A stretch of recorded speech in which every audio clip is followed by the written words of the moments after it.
Olá, boas-vindas ao Juris 360 Lab, nosso espaço para descomplicar o universo jurídico, sabe? Trazendo os pontos-chave de forma acessível. Muito bom que você está conosco. Hoje a gente começa a nossa análise do informativo 771 do Superior Tribunal de Justiça, o STJ. Aqueles de 25 de abril de 2023. Vamos explorar as decisões mais relevantes. Esse é o nosso primeiro bloco focado nele. Para começar, temos o EARI-RESP 192-7268, lá do Rio, julgado pela Corte Especial. O tema é Direito Processual Civil. É sobre tempestividade, né? E como comprovar a suspensão do prazo processual. Uma dor de cabeça, às vezes. Exato. E o destaque aqui, acho que o ponto que mais chamou a atenção, foi que a cópia do calendário lá do site oficial do Tribunal de Origem agora é considerada documento idôneo, sim. Serve para comprovar a suspensão ou interrupção do prazo. Ah, que bom, facilitou então. Bastante. Acaba com aquela discussão, né, se precisava de um ato específico, portaria, etc., que nem sempre era fácil de achar ou juntar a tempo. Entendi. E a fundamentação para isso? Teve mudança de posição no STJ? Teve sim. O STJ meio que ele se alinhou a uma decisão anterior do STF. E a base legal principal foi a Lei de Informatização do Processo Judicial, a 11.419 de 2006. Aquela lei. Isso. Ela dá caráter oficial para as informações processuais que estão online, nos sites dos tribunais. Gera uma presunção de que aquilo ali está correto, é confiável. Faz todo sentido. O que está no site oficial, vale. Pois é. Na prática, para o advogado, isso simplifica muito. Valida a informação online, deixa o processo mais prático, mais direto ao ponto. Crucial para a contagem de prazo, né? Que é sempre um ponto sensível. Com certeza. Agora, vamos para outra decisão da Corte Especial, o ERSP 1874-222, vindo lá do DF. Continua sendo processo civil, mas um assunto bem polêmico. Penhora de salário para pagar dívida não alimentar, mesmo se o valor for abaixo de 50 salários mínimos. Pode isso? Olha só, a decisão disse que sim, é possível. Mas, é claro, tem um mas importante. É possível penhorar uma parte do salário, mesmo abaixo desse limite, desde que se preserve um valor mínimo. Um valor que garanta a subsistência digna do devedor e da família dele. Ah, então não é qualquer valor. Tem que ter essa análise. Exatamente. Não é uma regra geral tipo, pode penhorar X%, sempre. E como o STJ chegou nisso? Porque a regra geral do CPC fala em impenhorabilidade, né? Pelo menos abaixo de um certo patamar. Sim, o tribunal relativizou a regra do artigo 833, parágrafo 2º do CPC. A interpretação foi que aquele limite fixo de 50 salários mínimos talvez seja um pouco irreal para muita gente no Brasil. Entenda. Um valor muito alto para ser a única barreira. Isso. A decisão tentou ponderar duas coisas. De um lado, a efetividade da execução, o direito do credor de receber. Do outro, a dignidade humana do devedor. Aí entra a teoria do mínimo existencial, né? Garantir o básico para a pessoa viver. Uma ponderação de valores, então. Exato. Mas é fundamental frisar. É uma medida excepcional. O juiz tem que analisar cada caso concreto com muito cuidado, avaliar o impacto real da penhora na renda, ver se não tem outros bens, se já tentaram outras formas de cobrar. Ou seja, não é a primeira opção. De jeito nenhum. É mais uma ferramenta para o credor, pode aumentar a chance de receber, sim, mas exige muita cautela do juiz para não deixar o devedor sem o mínimo necessário. Entendido. Agora, mudando um pouco de assunto, mas ainda em processo civil, ação rescisória 6.463 de São Paulo. Essa foi julgada pela segunda sessão. A questão é se cabe ação rescisória quando dá erro na intimação, tipo, publicaram no nome de um advogado que já não era mais o advogado da causa. E a resposta do STJ foi clara: cabe sim. Se a decisão judicial foi publicada em nome de um advogado que não representava mais a parte e isso causou nulidade da intimação e, claro, prejuízo para essa parte, aí a ação rescisória é o caminho para desconstituir essa decisão. Mesmo que ela já tenha transitado em julgado. Sim, justamente por isso. A rescisória serve para atacar a coisa julgada viciada. E qual o fundamento legal para isso? A violação de qual regra? Basicamente, viola o artigo 272, parágrafo 2º do CPC. Esse artigo exige que a intimação conste o nome do advogado que a parte indicou. Se sai no nome errado, a intimação é nula, é uma nulidade absoluta. Entendi. E mesmo que a decisão original não tenha sido totalmente contra a parte, só o fato de não ter sido intimada corretamente já causa prejuízo. Isso, o tribunal entendeu que sim. Mesmo que um recurso da outra parte tenha sido provido só parcialmente, a falta da intimação correta do recorrido já configura o prejuízo. Impede a pessoa de se defender, de apresentar contrarrazões, enfim, justifica a rescisão. É um alerta importante, então. Com certeza. Para as secretarias dos tribunais terem atenção redobrada na hora de publicar e para os advogados também, né?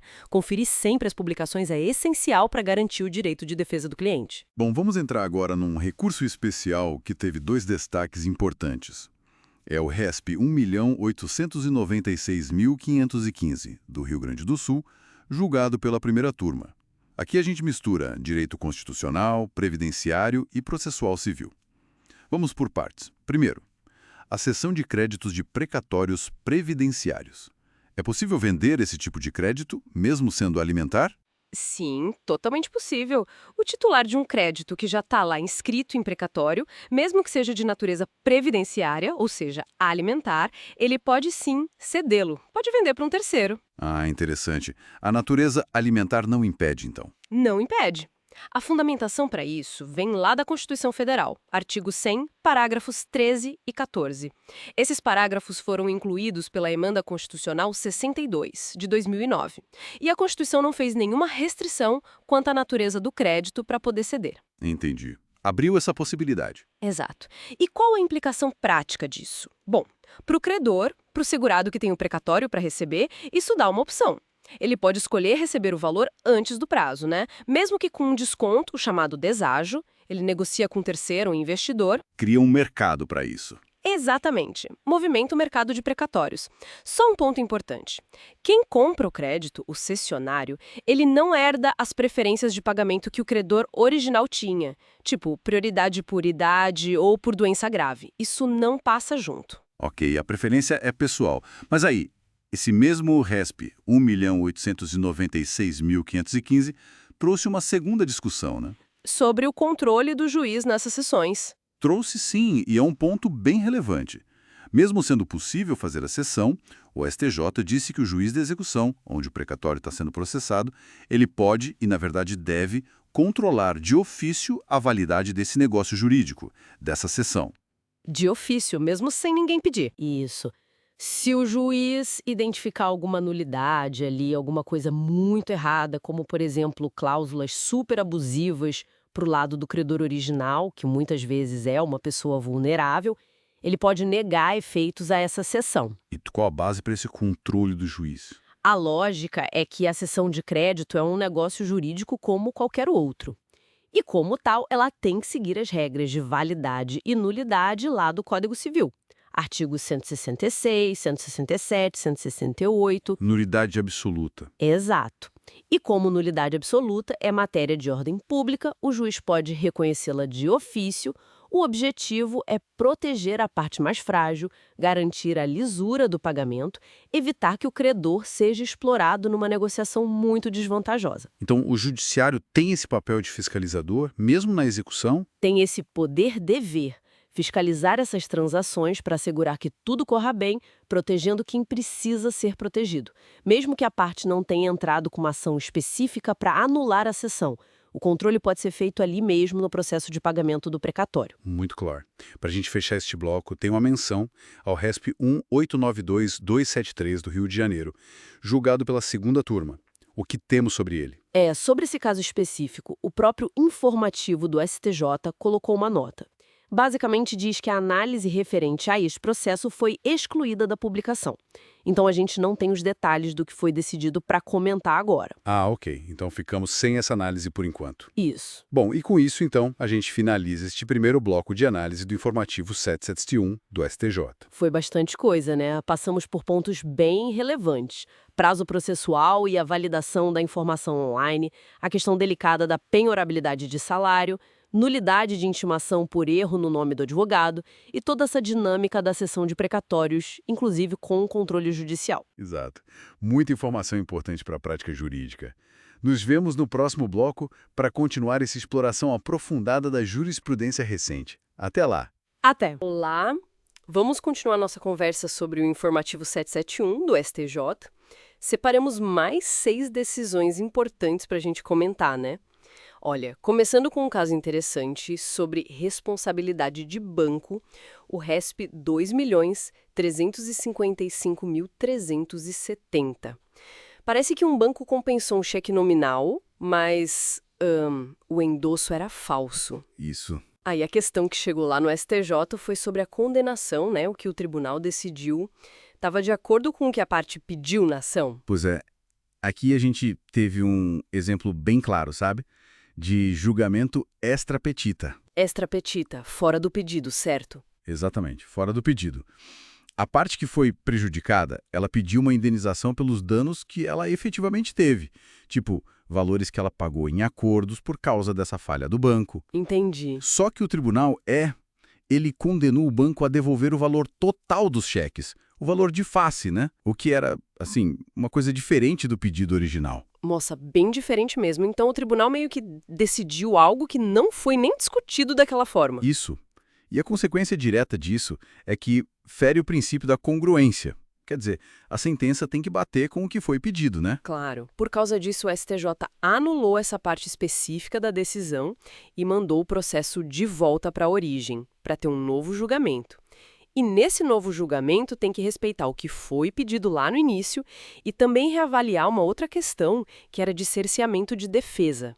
O ponto principal é: a justiça tem que ser feita dentro dos limites do que foi pedido. Perfeito. Bem explicado. Agora, vamos mudar um pouco o foco. Honorários de advogado. É o RESP 1.743.330. A briga aqui era sobre aplicar ou não o tema repetitivo 1076. Esse tema geralmente manda fixar honorários em percentual, né? Mas a dúvida era se isso valia mesmo num caso onde a ação foi extinta sem nem analisar o mérito. Como ficou? Olha, valeu sim. O STJ foi bem taxativo nisso.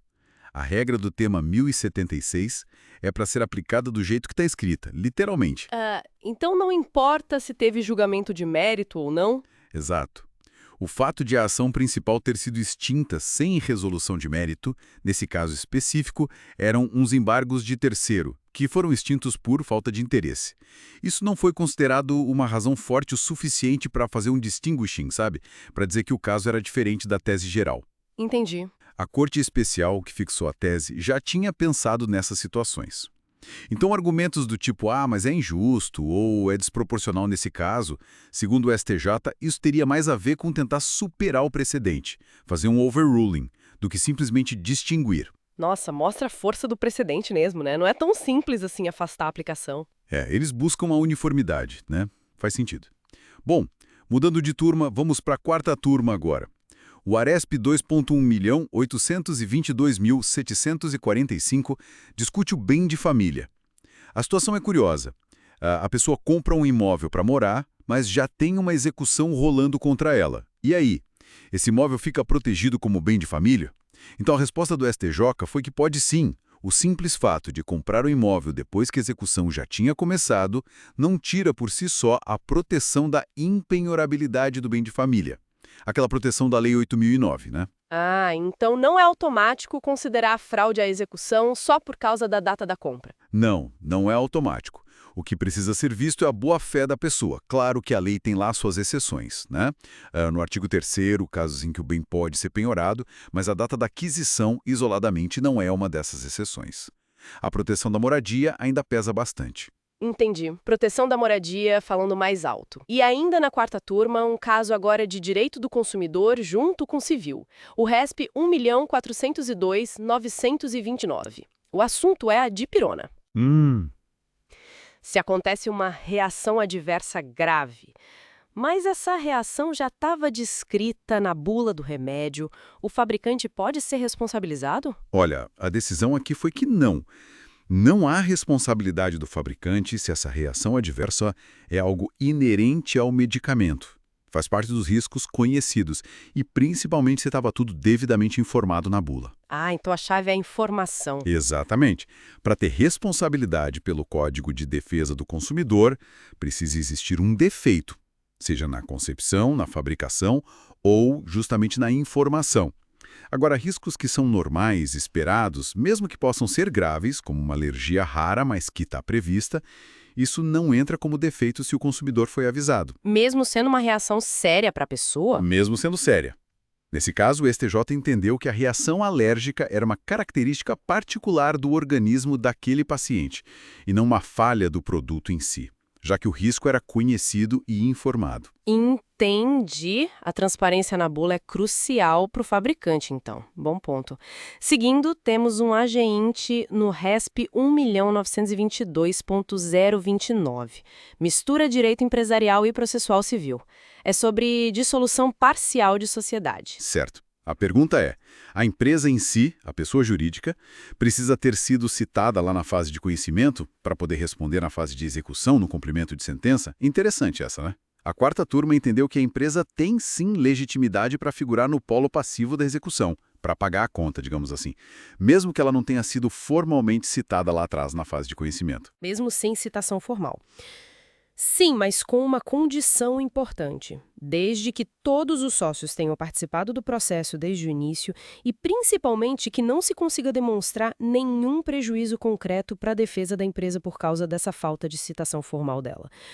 O princípio do não há nulidade sem prejuízo. Exatamente, o famoso pas de nullité sans greffe. No caso que eles julgaram, era uma sociedade pequena, sabe? A única sócia que restou participou ativamente de todo o processo. Então, os interesses dela e os da empresa acabavam se confundindo muito. O foco foi total na ausência de prejuízo real. Foi uma decisão bem pragmática. Entendi, focaram no resultado prático. Bom, para a gente fechar esse bloco, vamos para o direito penal. Um ARG no RESP 2002-450 da quinta turma. O crime é contra o sistema financeiro nacional. Qual deles? Aquele de obter financiamento usando fraude. Artigo 19 da Lei 7.492. A questão é, quando exatamente esse crime se considera consumado? Realizado. Boa pergunta. O STJ foi claro. Esse é um crime formal. Formal. O que isso significa na prática? Significa que ele se consuma, ou seja, ele acontece por completo, no momento em que o contrato de financiamento é assinado, desde que, claro, ele tenha sido obtido com base em fraude. Então não precisa nem o dinheiro ter sido liberado. Não precisa. Não precisa esperar o dinheiro cair na conta e também não importa se depois a pessoa pagou ou não as parcelas. O crime já aconteceu ali, na assinatura. O simples ato de conseguir o crédito de forma fraudulenta, enganando o banco ou a instituição financeira, e já é suficiente para consumar o crime. O foco é todo na conduta de obter o recurso ilicitamente. Claríssimo. A assinatura com fraude é o momento-chave. Perfeito. E com essa análise a gente fecha mais este bloco de julgados do Informativo 771. Isso aí. Nos vemos, então, no próximo bloco para continuar essa conversa. Olá! Chegamos ao nosso último bloco de análise do Informativo 771 do STJ. Vamos continuar de onde paramos. Isso aí. Agora a gente tem mais 4 julgados e 2 temas afetados para fechar essa análise. Perfeito. Então, começando pelo ARESP 2.259.297, lá da quinta turma. O assunto é receptação qualificada. Exato. A decisão reforça uma coisa importante, né? Para ser qualificada, o sujeito tem que ser comerciante ou industrial. E não é só isso, né? Tem que ter habitualidade, não pode ser algo esporádico. Precisamente. A ideia origem da norma era pegar os desmanches, sabe? Essa atividade comercial mais estruturada. Entendi. Então, precisa dessa qualidade especial e da prática constante. No caso que eles julgaram, só um dos réus era o dono do lugar. E os outros? Para os outros que não ficou provada essa habitualidade comercial, a conduta foi desclassificada. Caiu para a recepção simples, do caput. O que faz toda a diferença na pena, né? Com certeza. É um impacto bem prático. Interessante ver essa busca pela intenção da lei. Agora, ainda na quinta turma, o RESP 19918553. Esse é sobre execução penal. Sim, sobre a soma das penas de reclusão e detenção para unificar e definir o regime inicial. E o STJ manteve a linha de que tem que somar tudo, né? Contrariando a decisão que veio de baixo. Exatamente. É jurisprudência já bem firme no STJ.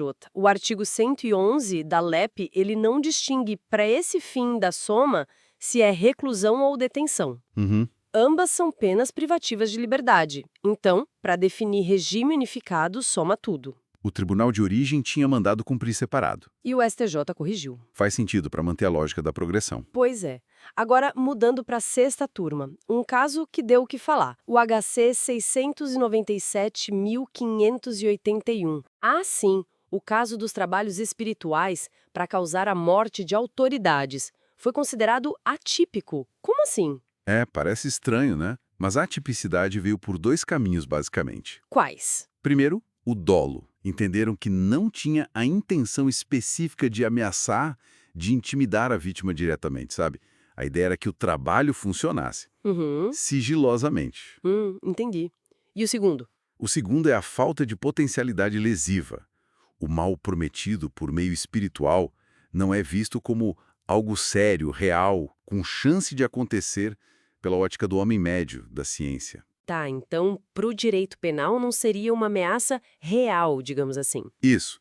Sem essa potencialidade de causar dano concreto, não configura o crime de ameaça do artigo 147. Daí anularam tudo. Bem peculiar mesmo. Seguindo na sexta turma, o RESP 1996-268, de volta ao reconhecimento fotográfico e o artigo 226 do CPP. É um tema quente, né? E mais uma vez, o STJ reforçou. Se não seguir o procedimento do 226, o reconhecimento é prova ilícita. E nesse caso, fizeram como? Pelo que consta, foi feito quase 8 meses depois do crime, só mostrando as fotos dos réus, sem as outras formalidades todas. E aí não pode condenar só com base nisso, certo? Exato. A condenação não pode se apoiar só nessa prova inválida. E no caso, tinha uma confissão extrajudicial, mas que foi retratada em juízo. Que já é mais frágil, né? Sim, bem mais frágil. E ainda acharam um celular com um dos réus meses depois, mas esse réu nem tinha sido reconhecido pelas vítimas. Então, o conjunto todo foi considerado insuficiente. Mostra o rigor necessário com essa prova de reconhecimento. Bom, para a gente fechar, os temas afetados para repetitivo. Tema 1185. Esse é sobre agravante de crime cometido durante calamidade pública, lá do artigo 61. A dúvida é se ela incide objetivamente. Ou seja, basta o crime acontecer durante a calamidade ou tem que provar que o sujeito se aproveitou daquela situação? Isso, precisa desse nexo causal entre a calamidade e o crime. Ou a simples ocorrência na época já agrava a pena. É uma definição importante, né? Pense em pandemias, desastres. Com certeza, vai dar um norte importante. E o outro, tema 1186. Também super relevante. Trata da relação entre a Lei Maria da Penha e o ECA, o Estatuto da Criança e do Adolescente. A questão é, se a vítima de violência doméstica é menina ou adolescente, isso por si só já atrai a Lei Maria da Penha e afasta o ECA. Exato. Ou como essas leis conversam, né? Qual oferece a melhor proteção ou se aplicam juntas? É definir o regime jurídico para essa vítima que tem uma dupla vulnerabilidade, gênero e idade. Ponto delicado mesmo. Vai ser fundamental acompanhar o desenrolar desses dois temas repetitivos. Sem dúvida. Vão consolidar entendimentos importantes. Bom, e com isso a gente encerra a nossa análise do informativo 771 do STJ. Muito obrigada pela audiência e pela companhia aqui no Juris 360 Lab. Valeu, pessoal! Se curtiram, não esqueçam de se inscrever no canal e deixar aquele like pra gente. Isso. E fica a reflexão, né? Como o direito penal precisa se ajustar a realidades tão diferentes, desde a habitualidade num comércio até a crença em trabalhos espirituais, buscando sempre a justiça. Até a próxima!